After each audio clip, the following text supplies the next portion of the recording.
La collection de l'Artothèque peut déceler de sombres secrets, ceux de la peinture espagnole de Lola Granell.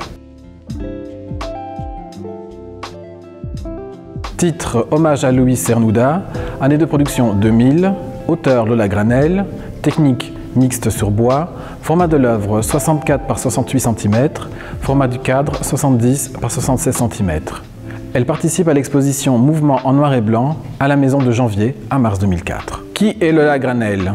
La peintre est née en 1952 à Barcelone où, de 1973 à 1976, elle étudie aux Beaux-Arts de l'Escuela Massana. En 1980, elle suit les cours de dessin aux ateliers libres de l'École des Beaux-Arts de Paris.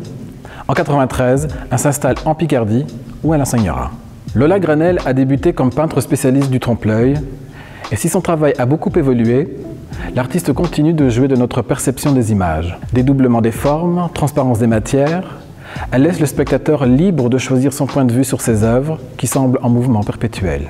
Le travail de Lola Granell, riche de références historiques et artistiques, le titre de l'œuvre fait référence au poète espagnol Luis Cernuda, mais tend aussi vers l'univers naturel. La lave volcanique devient peinture et le corps, tantôt en mouvement, tantôt figé, s'impose comme l'élément central de l'œuvre.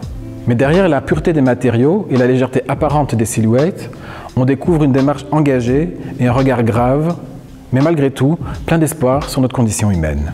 Quand elle était encore étudiante à Barcelone, Lola Granell a vu Hiroshima mon amour, film d'Alain Resnais, à partir du livre de Marguerite Duras, que les Nivernais connaissent bien.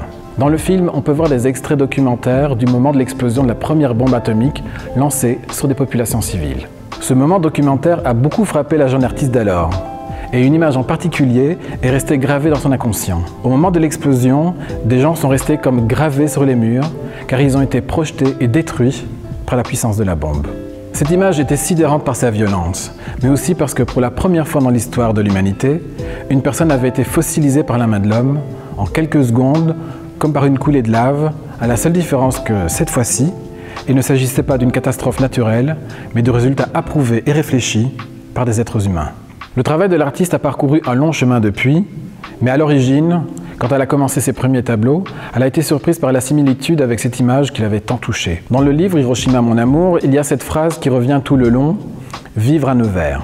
Il est parfois étonnant de constater les coïncidences de l'inconscient et de la vie qui se rejoignent en un point géographique pour une exposition qui parle du corps, de sa joie de vivre et de sa souffrance, et qui se déroulait en 2004 à la Maison. Lola Granell, Lave et littérature, hop hop hop, in the box.